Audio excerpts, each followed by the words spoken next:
Patrice Talon égrène aujourd'hui 6 ans à la tête du Bénin, après le premier mandat, 1 an dans le second mandat. Est-ce que tout est en bonne voie selon vous? Après le premier mandat du président Patrice Talon, nous pouvons dire que son bilan a été plus ou moins positif. Certes qu'il a connu une période de crise entre l'opposition, période au cours de laquelle la situation politique n'était pas de manière à sécuriser les Béninois, mais grâce à sa persévérance, il allait jusqu'au bout de ses réformes et nous avons constaté quand même que les réalisations du premier mandat de Patrice Talon ne sont pas mauvaises en tant que telles, parce que il y a beaucoup d'infrastructures qui ont été lancées et réalisées.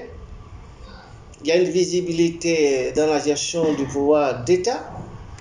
La lutte contre la corruption a été une réalité. Beaucoup de gens ont été jetés en prison.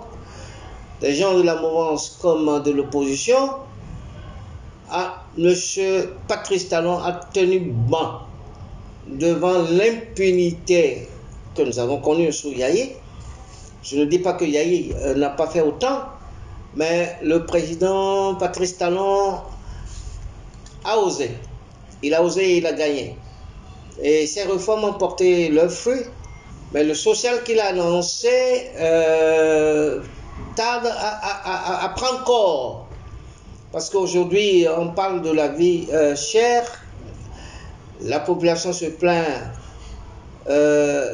du fait que les produits de première nécessité, le maïs, le riz, le gaz, le pétrole, ont monté de prix. Ces réformes au niveau des finances, les taxes qu'il a lancées, un peu tous azimuts, n'a pas... beaucoup de gens n'ont pas apprécié cela. C'est vrai que sans ça, il ne peut pas développer le pays. Il ne peut pas avoir les moyens dont il a besoin pour reconstruire notre pays. Il a osé, mais ça fait un peu très chaud parce que la population souffre énormément. Les petites et moyennes entreprises, beaucoup ont fermé la porte. Et nous pensons qu'il va revoir encore sa politique. Alors, après 1 an, aujourd'hui, dans ce deuxième mandat, est-ce que vous pensez qu'il y a suffisamment de volonté politique pour relever le niveau social du Bénin, à tous égards? Aujourd'hui, vous allez sur le terrain, vous voyez que les impôts fonciers, ils ont commencé par envoyer des éléments sur le terrain, partout, pour collecter les impôts, c'est vrai. Il faut que le Béninois paye ses taxes. Mais cette volonté de miser sur les impôts ne me semble pas la meilleure solution pour régler la question sociale. Parce que le Béninois est en train de souffrir énormément. Il y a la mévente sur le terrain. Au marché, les gens ne vendent pas.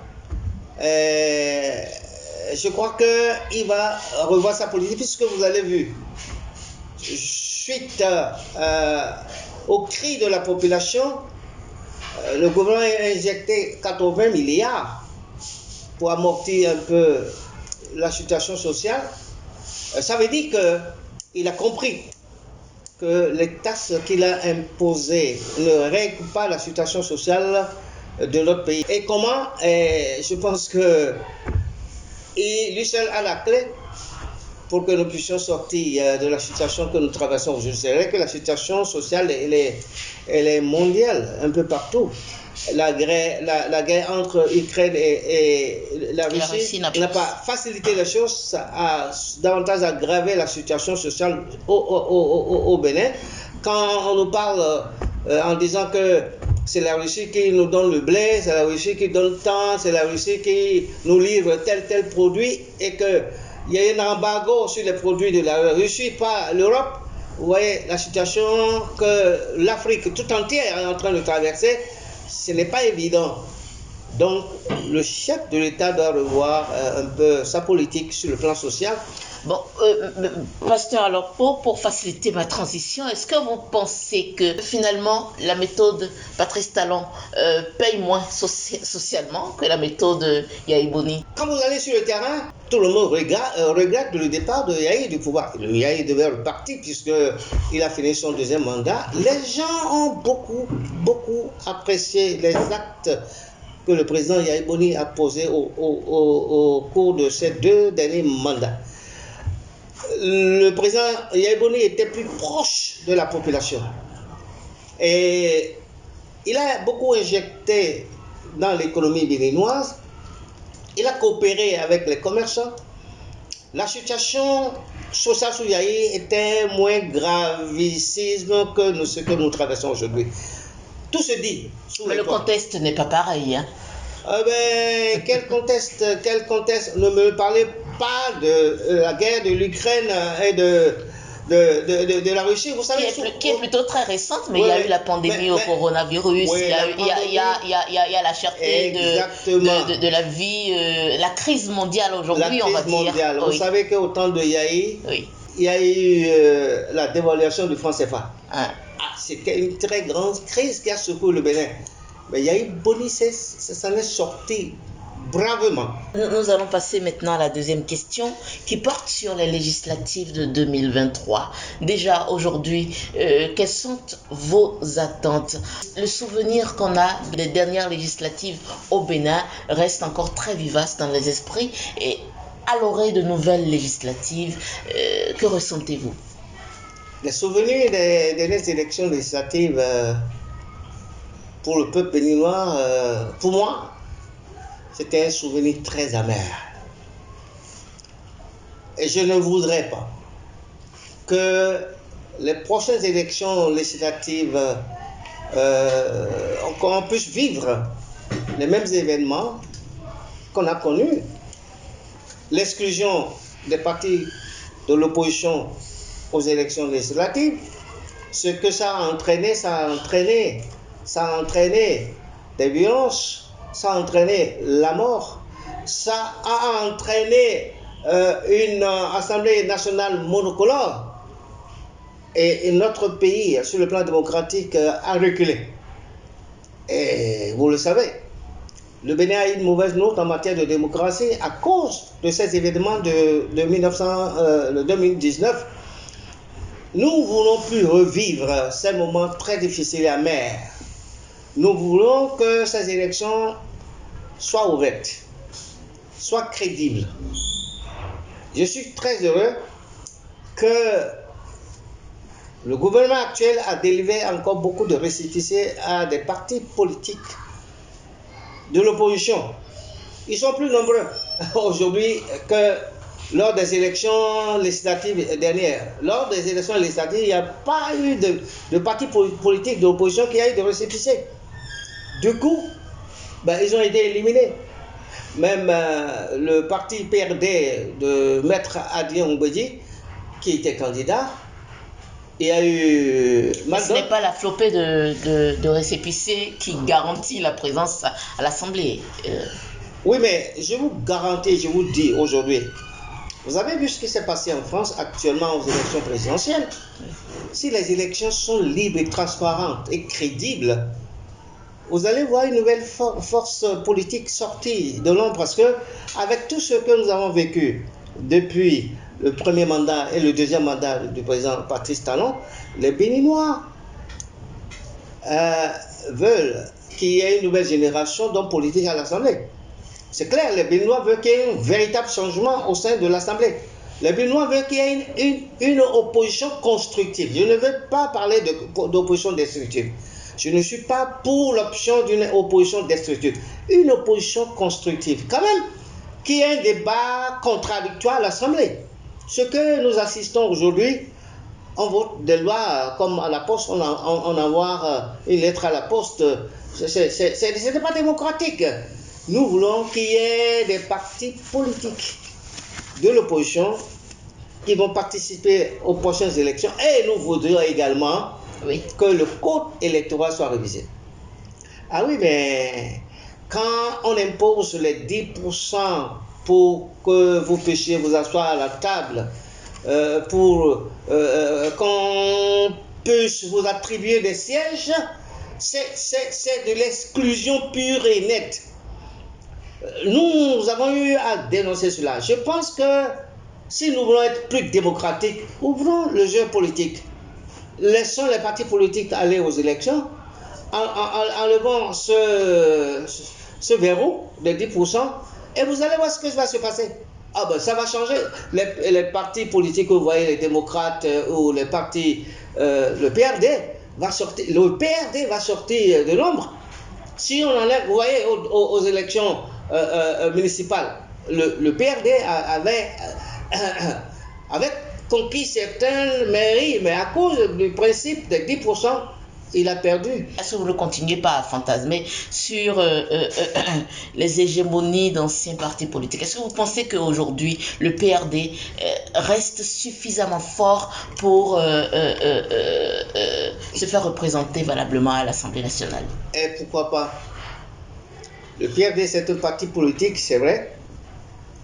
Et vous savez, aux dernières élections municipales, le parti de Dame Prudencio est arrivé à 5%. Un jeune parti. Bon, qui n'existe plus aujourd'hui, selon ce que j'apprends. Mais le PRD pourrait faire plus si le code électoral est révisé.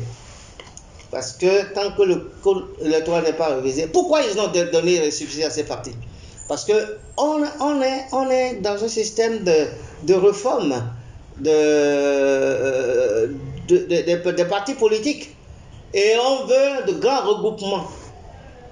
Mais cette réforme, si elle a marché, on ne devrait pas continuer à délivrer des récépissés tous azimuts à de petits partis aujourd'hui. C'est vrai. C'est pas normal. Cette réforme, est-ce qu'elle a réussi? Je pense que ça n'a pas réussi. Est-ce que ce n'est pas une politique de pouvoir en place d'émietter l'opposition? C'est encore une possibilité. Et si c'est l'intention que le pouvoir en place a, je pense que cette réforme a échoué.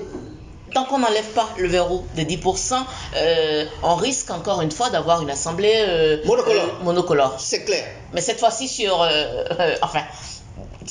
fond d'élection ouverte, inclusive. Mais inclusive, mais est-ce que c'est pas libre? Élection inclusive, mais si elle n'est pas libre, si elle n'est pas ouverte à tout le monde, s'il y a un verrou, ça veut dire que cette élection n'est pas libre. Il faut faire un effort pour que les élections soient libres, transparentes et crédibles et laisser libre cours à tout le monde de compétir et que la Sénat joue son rôle. Le honte-griffe retrait de l'ex-président béninois Boni Yayi de la scène politique, aujourd'hui, en tant qu'ancien cacique du système Yayi, quel regard avez-vous dessus aussi? Quelles pourraient être les implications de ce honte-griffe, je le répète, retrait de l'ex-président sur les législatives prochaines de 2023? Vous avez bien dit entre-griffes, parce que actuellement nous ne savons pas ce que pense l'ancien chef de l'État, Yayi Boni. Yayi Boni s'est retiré momentanément de la scène politique, mais en étant toujours le président d'honneur des démocrates. Nul ne sait s'il a maintenu des contacts avec les responsables du Parti démocrate. C'est naturel puisqu'il est toujours le président d'honneur. Son retrait momentané, pour moi, c'est une preuve de sagesse. Yayi Boni a commencé par être sage en face d'un pouvoir qui, au départ, avait peur de ses interventions, de ses visites sur le terrain, parce que Yayi Boni a sa popularité jusqu'au jour d'aujourd'hui, hein, il est connu. Les actions que Yayi Boni a menées dans ce pays parlent d'elles-mêmes. Même son retrait de bon matonné de la scène politique ne veut pas dire que le peuple ne suit pas son parti politique. Parce que Yaya Boni a posé des actes concrets. Ces actions constituent des acquis que le membre du Parti démocrate doit pouvoir exploiter. Donc vous dites qu'il reste, Yaya Boni reste très influent politiquement aujourd'hui. Allez écouter la population. Face à la situation sociale aujourd'hui, les gens veulent toujours que Yaya Boni revienne. Les commerçants, j'entends parler... Pas qu'il revienne lui-même, mais que les héritiers de son système reviennent. Que les héritiers de son système reviennent. Ah, je vous le garantis. Mais je suis sûr et certain que le pouvoir en place ne va pas permettre. Ils vont toujours mettre le verrou pour empêcher que le parti politique, les démocrates, émerge. Mais si eux-mêmes n'exploitent pas les acquis laissés par le président d'honneur, eux, ils doivent pouvoir exploiter les acquis laissés par leur président d'honneur. Pensez-vous qu'ils sont suffisamment intelligents pour le faire? Oui, ben, je le crois. Mais aussi, ils ont besoin des moyens. Il faut qu'ils soient financés pour ces prochaines élections et qu'il y ait une entente entre eux. C'est vrai, le président Yaya Boni a tendu la main au président Talon qui l'a reçu au palais. Et ils ont fait... Je ne sais pas si c'est une simulacre de réconciliation parce que depuis... avec ce retrait de M. Boniaï de la scène, enfin ce retrait entre griffes et tout ce que ça implique, est-ce que vous pensez que le parti Les Démocrates a les moyens financiers de sa politique? Oui, mais est-ce qu'on a beaucoup de moyens pour gagner des élections? Vous voyez ce qui s'est passé en France. Zemmour qui est né il y a 3 mois, et il allait aux élections, quels moyens il avait? Il est sorti de terre, il a enterré les vieux partis comme le PS et les Républicains. On n'a pas besoin de grands moyens pour aller aux élections. Il faut les hommes qu'il faut. Les hommes qui doivent incarner la démocratie au Bénin, des hommes qui sont loyaux, crédibles, à qui on a confiance, à qui le peuple a confiance. Les démocrates, ils ont des partenaires financiers. Je ne saurais le dire, mais ils ont des partenaires financiers. Il y a des gens qui continuent de les soutenir. Je ne vais pas dire que le président Yaya Boni va abandonner les démocrates. Il a ses partenaires financiers sur le plan international. Il va soutenir son parti qu'il a créé lui-même. Et je pense qu'il est important que cette réconciliation que nous avons vue à la télé soit une réalité. Parce que si ce n'est pas une réalité, c'est aussi un problème. Le peuple est en train d'observer. Le peuple ne doit pas être content de ce que il y a eu rencontre entre le chef d'État Yaya Boni et le président Baptiste Talon et que sur le terrain, c'est statu quo. La réconciliation n'est pas entrée dans sa phase active et nous on le souhaite et que le Bénin gagne. Selon vous donc, la réconciliation ne serait réellement actée que par la participation du Parti Les Démocrates aux législatives de 2023? Exactement, il y a ça. Il y a aussi que, vous savez, même les pays de l'entour du Togo, Abidjan, ils ont demandé au président Talon de libérer les opposants qui sont en prison. Ça, c'est un autre débat. C'est un autre débat, mais si cela n'est pas fait, ça crée un mécontentement au sein de la population. Les gens écoutent. Donc, il faut jouer un fort jeu. Notre souhait pour les prochaines élections, que nous puissions voir des députés de l'opposition à l'Assemblée pour sauver l'image de notre démocratie et que la paix revienne au Bénin. Nous ne voulons plus des violences qu'on a connues en 2019. Nous ne voulons plus voir l'exclusion que nous avons connue en 2019. Nous voulons que notre pays soit véritablement démocrate et que le Bénin en gagne davantage. Merci Pasteur Alorpo d'avoir répondu à nos questions.